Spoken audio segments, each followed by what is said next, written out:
कधीच नाही चुकणार तुमचे फेवरेट टीव्ही शोज झी5 सोबत, तेही एकदम फ्री। मला खरंच तुला दुखवायचं नव्हतं ओवी।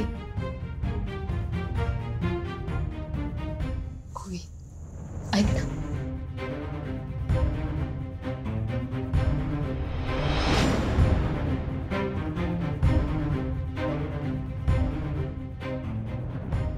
मला माहिती आहे सगळं तू माझ्यासाठी करतेस,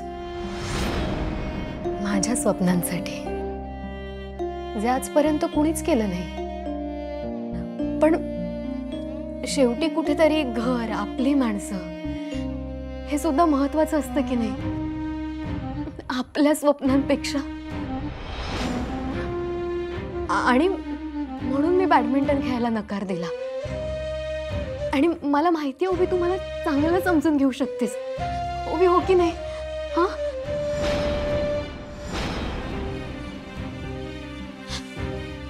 ओवी, आणि आईने काल काय सांगितलं माहितीये ना तुला? माहितीये इशे, हे बघ, तुला जर वाटलं असेल की मी तुला फोर्स करते तर आय एम रिअली सॉरी,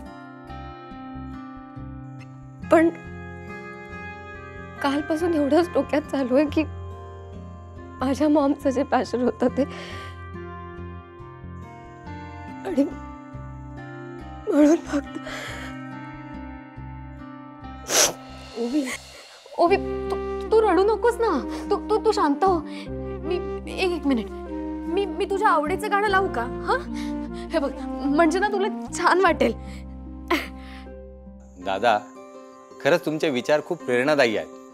अहो, तुम्ही तुमची नाळ मातीशी अगदी घट्ट धरून ठेवली आहे। तुमचे विचार तुमच्या कुटुंबातही रुजतायत आणि तुमचे तेच संस्कार तुमच्या मुलांवरही दिसून येतात। आणि तसंच अगदी तुमच्या स्वदेशीचा आग्रह, तर स्वदेशीच्या आग्रहाबद्दल काही सांगाल का? हे बघा, दुसरी कुठलीही संस्कृती वाईट आहे असं मी अजिबात म्हणणार नाही। फक्त माझं एवढंच म्हणणं आहे की त्याच्यामुळे आपल्या संस्कारावर काही परिणाम किंवा आघात होता कामा नये। इतर भाषांमधलं ज्ञान आपल्याला प्रगल्भ करतं, पण आपल्याला आपल्या भाषेचा न्यूनगंड असता कामा नये। कारण आपल्याकडे आपलं असं काही शेवटपर्यंत जे असतं ना, ते स्वदेशीच असतं ना।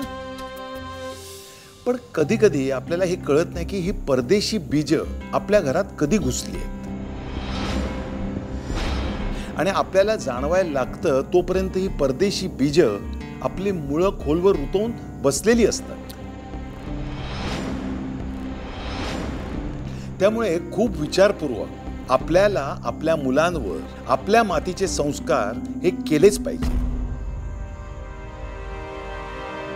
आपलं साहित्य प्रगल्भ आहे, आपले सणवार आपल्याला कसं जगायचं हे शिकवतात, आपलं संगीत कानानं तृप्त करतं, आपली माती आपल्याला जगवते।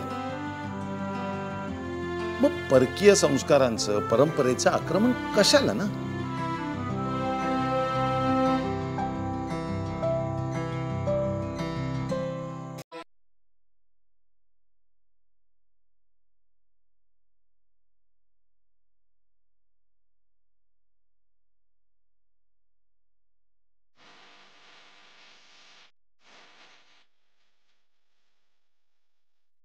झी5 ॲप डाउनलोड करा आणि पहा सर्व एपिसोड्स एकदम फ्री।